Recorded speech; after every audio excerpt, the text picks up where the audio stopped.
Hello student, totally 50 most important question को हम देखेंगे, सॉल्व करेंगे विथ 2 पार्ट्स। ये फर्स्ट पार्ट है कॉन्स्टिट्यूशन का, जहाँ पे आधे क्वेश्चन करवाए जाएंगे जो कि बहुत इंपॉर्टेंट होंगे और जितने भी इम्पॉर्टेंट चैप्टर्स है इन 20-25 दिनों के अंदर आपको जो पढ़ना ही है, छोड़ना नहीं है, वो सारे इम्पॉर्टेंट चैप्टर्स को मैं फ़र्स्ट बता देती हूँ। जैसे कि प्रीएम्बल, कॉन्स्टिट्यूशन लॉ के हिसाब से preamble, fundamental rights, fundamental duties, parliament, supreme court, high court और इम्पॉर्टेंट अमेंडमेंट्स, ये सारे छोड़ना नहीं है, बार बार रिवीजन करते रहना है।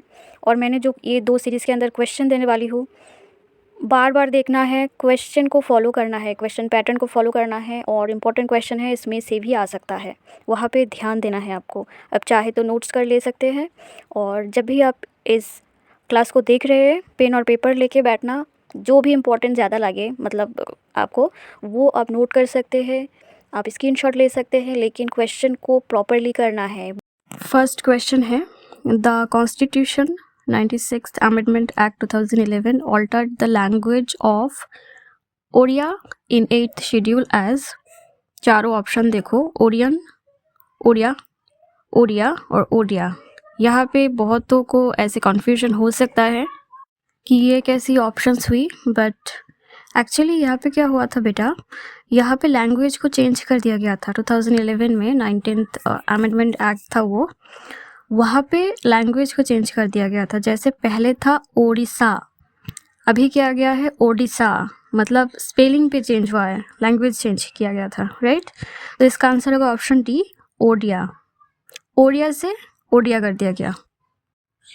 Next question, what is the meaning of lex loci? 4 option यहाँ पे दिया हुआ है।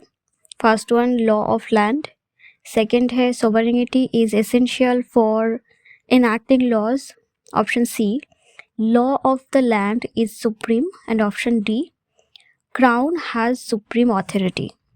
इसका आंसर है option A, law of land. Actually this is a Latin word, Latin legal principal. इसका मीनिंग है लॉ ऑफ द प्लेस। ये क्वेश्चन थोड़ी सी नोट डाउन कर सकते हो क्योंकि क्वेश्चन इंपॉर्टेंट लग रहा है। और सीबीआई, एपीपी और पीपी का जो एग्ज़ाम होगा, कॉन्स्टिट्यूशन से ज़्यादा क्वेश्चन आने वाला है, मैंने पिछले वीडियो में भी बताए हैं। और 15 to 20 या 22 तक क्वेश्चन का वेटेज जा सकता है, तो उसके अंदर ये शॉर्ट क्वेश्चन आ सकता है, राइट। वैसे तो एवरी क्वेश्चन इज़ इम्पॉर्टेंट जितना भी मैं करवा रही हूँ, बट फिर भी जो एक्स्ट्रा वेटेज रखता है, एक्स्ट्रा इम्पोर्टेंसी रखता है ना, उसको मैं बोलूँगी कि इसको नोट डाउन कर लो या स्टार मार्क लगा लो, राइट। स्क्रीन शॉट भी आप ले सकते हैं। Next question, one of the following was not the main objective of the Indian council act 1909, right. यहाँ पे ढूंढना है कौन सा मेन ऑब्जेक्टिव नहीं है इंडियन काउंसिल एक्ट के।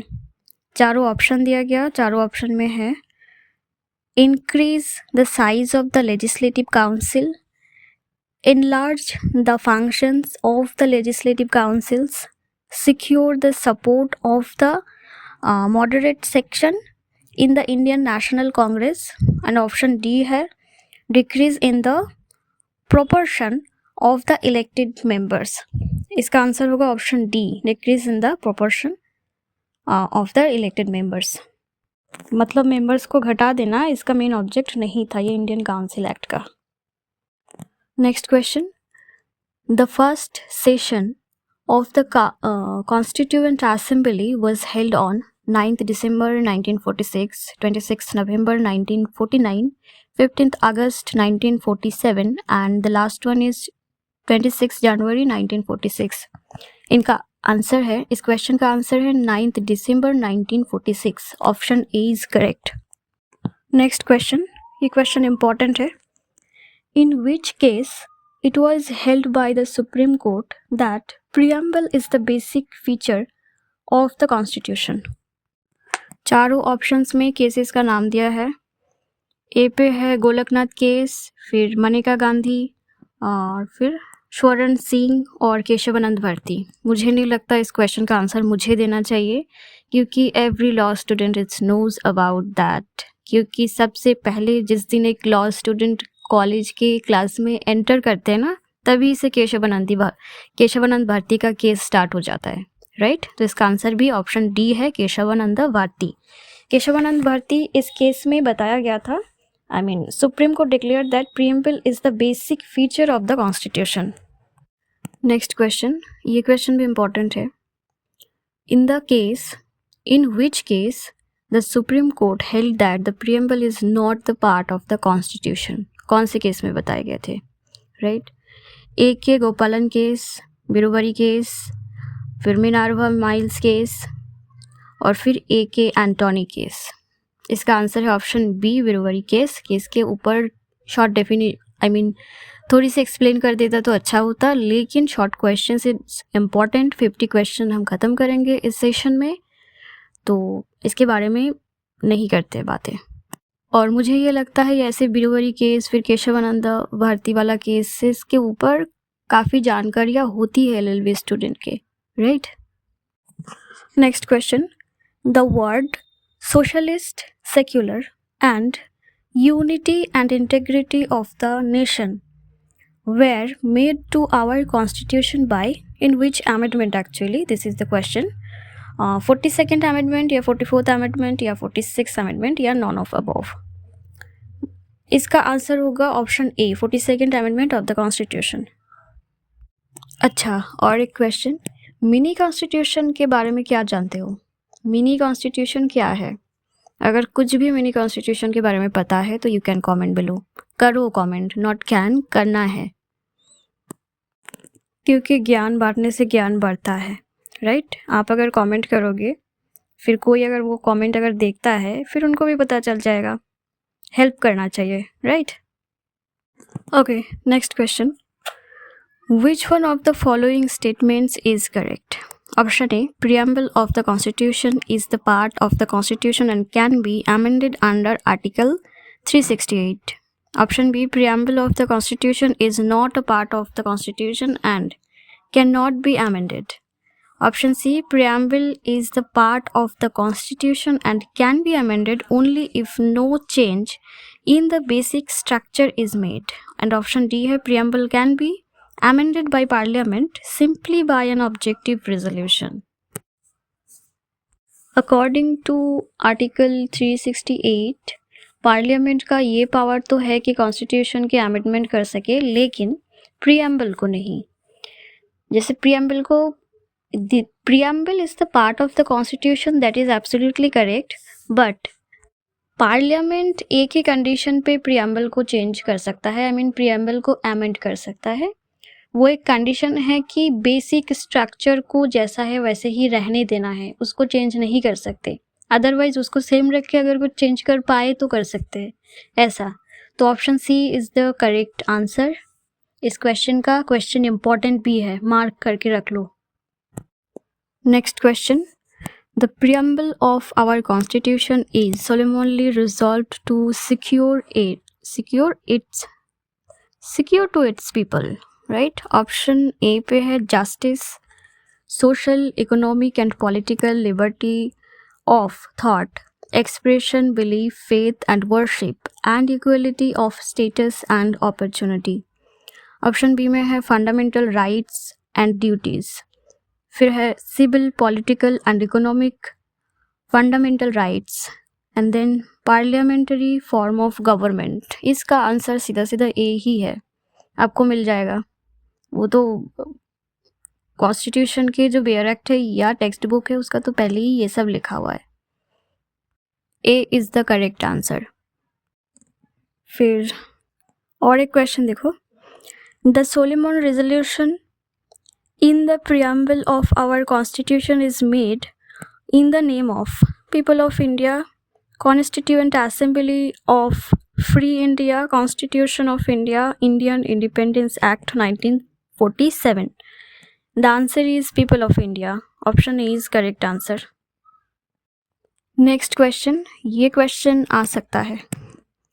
Question है, the preamble of our constitution proclaims that we, the people of India, have established a sovereign, socialist, secular, democratic republic option B है a sovereign democratic republic, option C है a sovereign secular democratic socialist republic, and option D a secular socialist democratic sovereign and Republic.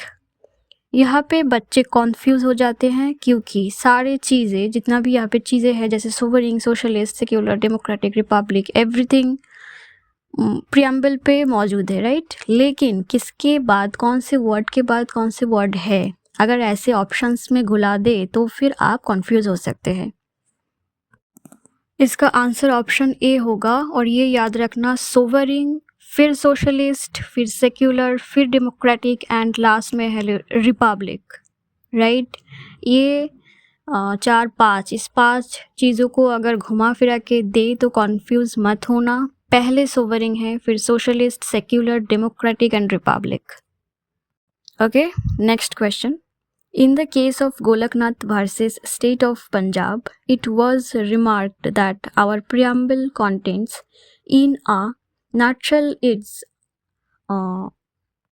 ideals and aspirations. Who was the judge? यहाँ पे बोला है Golaknath versus state of Punjab case में, ये जो quotation के अंदर ये जो दिख रही है लाइंस, कौन से जज ने ये कहा था, राइट। यहाँ पे 4 ऑप्शंस दिया हुआ है, चारों ऑप्शंस को देख लो, बट आंसर होगा option C, Subba Rao, justice Subba Rao, actually justice K Subba Rao. Next question. The chairman of the constituent assembly was Jawaharlal Nehru, Jayaprakash Narayan, C Rajagopalachari and D पे है डॉक्टर राजेंद्र प्रसाद। इसका आंसर डॉक्टर राजेंद्र प्रसाद होगा, और चेयरपर्सन ऑफ ड्राफ्टिंग कमेटी ये होगा doctor B R Ambedkar. Question आएगा नहीं लेकिन जान लेना चाहिए। Next question. Fraternity means a sense of common brotherhood to all Indians and is the principle which gives unity and solidarity to social life. It was said by, ये जो words है, ये जितने भी बातें हैं, ये किसने कहा था? 4 options are there, doctor Rajendra Prasad, doctor B R Ambedkar, Jawaharlal Nehru और C Rajendra Prasad. No sorry, it's C Rajagopalachari. Answer होगा doctor B R Ambedkar. Actually ये जो फ्रेटर्निटी वर्ड है ये लैटिन वर्ड से आया है, राइट। इसको मैं ब्रेक करके सुनाती हूँ। फ्रेटर्निटी ये एक लैटिन वर्ड है, लैटिन वर्ड। फ्रेटर का मीन्स है ब्रदर लैटिन में, एंड इटी का मीन्स है ब्रदरहुड, वेंस। तो ये 2 लैटिन वर्ड को मिला के बनाया गया ब्रदरहुड वाला ये word. Frater means brother and ity, इन दोनों शब्द को जोड़ के ये बनाया है। और इसका जो एक दूसरा वर्ड है वो है, ये जो वर्ड सुनते हो फ्रेटर्नल ऑर्गेनाइजेशन, ये भी एक ऑर्गेनाइजेशन है जो कि सोसाइटी, क्लब और fraternal order, right, traditionally of man but also women associated together for various religious और secular AIIMS.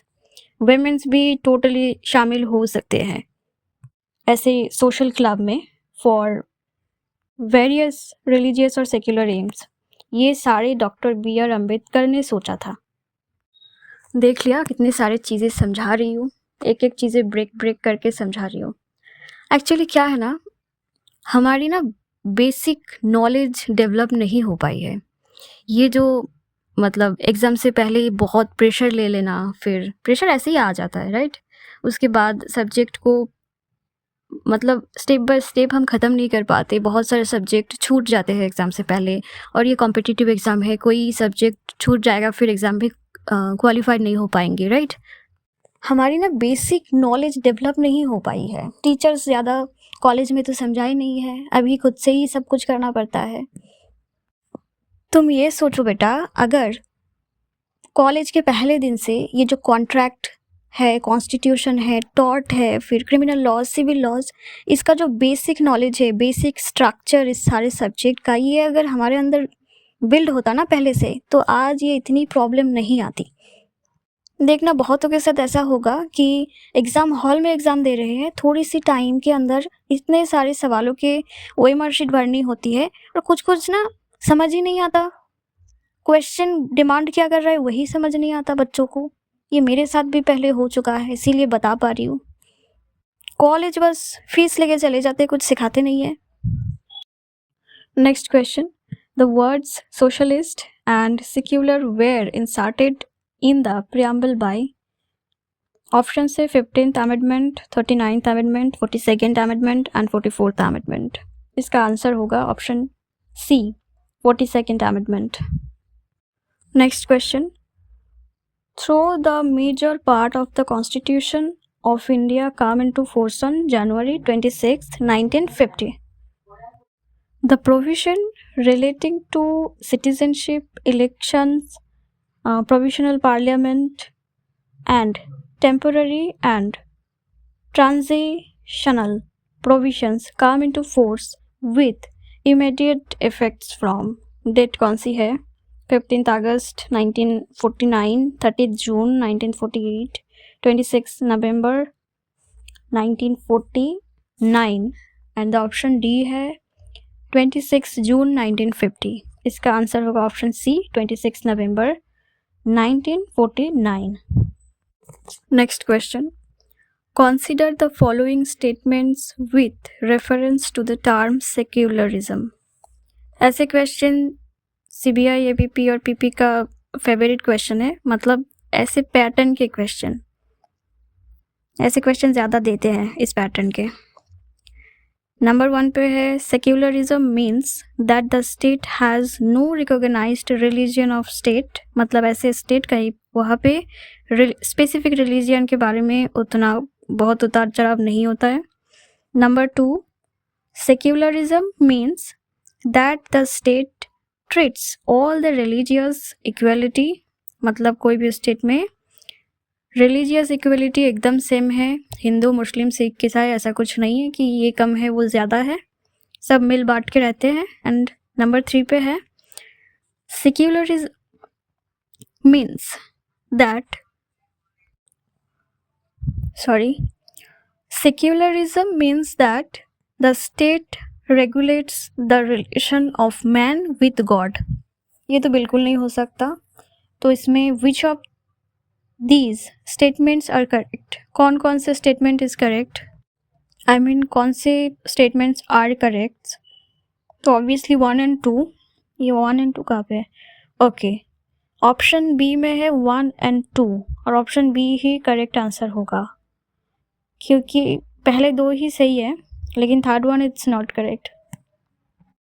Next question, under article 11 of the constitution the Parliament passed the Citizenship Amendment Act 2003, assented in January 2004, which provisions the overseas citizenship to the people of Indian origin in 12th specified countries, 16th, 18th या 20।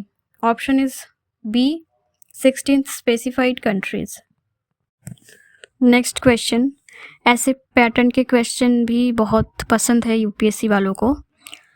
Question देखो, assertion A, in CB Muthamma versus Union of India the Supreme Court struck down the provision in service rules requiring a female employee to obtain the permission of the government in writing before her marriage is solemnized। Reasoning पे दिया है, such provision is discriminatory against women and violates Article 16 and hence unconstitutional। इसके बाद course दिया हुआ है, option A पे है both A and R are true, उसके बाद both A and R are true but R is not correct, explanation of A, फिर A and A is true but R is false and option D में है A is false but R is true। इसका answer है option A, both are correct and not only article 16, article 14 also is violate. इस question में article 14 भी यहाँ पे देना चाहिए था, बट ठीक है, मैंने बता दिया। Next question, the doctrine of double jeopardy is article in article 20 clause 2 means option A, no one can be tried and punished more than once for the same offense. Option B, one can be tried several times for the same offense. Option C, punishment once awarded cannot be enhanced in appeal or revision. And option D, one can be tried more than once but punished only once.